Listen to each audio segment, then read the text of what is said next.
اللہ وقال الرسول، سچے کلام کو عام کیا۔ وعلیکم ورحمۃ اللہ وبرکاتہ۔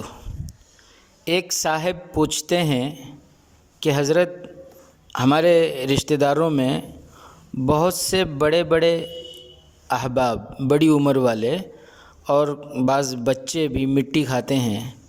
میں نے کئی لوگوں سے کہا کہ یہ کھانا صحیح نہیں ہے، لیکن وہ کہتے ہیں کہ مٹی کھانا حرام تو نہیں ہے نا۔ تو پوچھنا یہ ہے کہ مٹی کھانا کیسا ہے، شرعی اعتبار سے مٹی کھانا جائز ہے یا نہیں؟ تو دوستوں جواب سنیں۔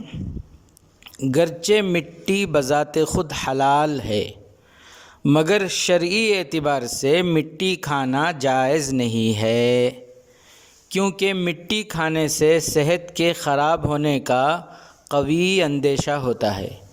ڈاکٹروں کا کہنا ہے مسلسل مٹی پیٹ میں جانے سے گردے متاثر ہو سکتے ہیں، پیٹ میں تکلیف کی بھی شکایت ہو سکتی ہے۔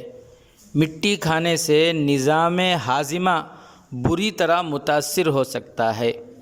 تو دوستوں مسئلہ یاد رکھیں، مٹی کوئی حرام چیز تو نہیں ہے، لیکن چونکہ مٹی کھانا صحت کے لیے نقصان دہ ہوتا ہے، اس لیے مٹی کھانا مکروہ ہے، چاہے بزرگوں کی قبر کی مٹی ہو یا دوسری جگہ کی مٹی۔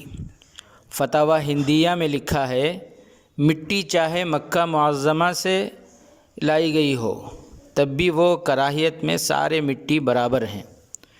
لیکن ایک بات اور میں عرض کرتا چلوں، بعض فقہائے کرام یہ فرماتے ہیں اگر مٹی کھانا صحت کے لیے نقصان دہ نہ ہو تو اتنی مقدار، جتنی مقدار کھانے سے نقصان دہ نہیں ہے اتنی مقدار کھانے کی اجازت ہے۔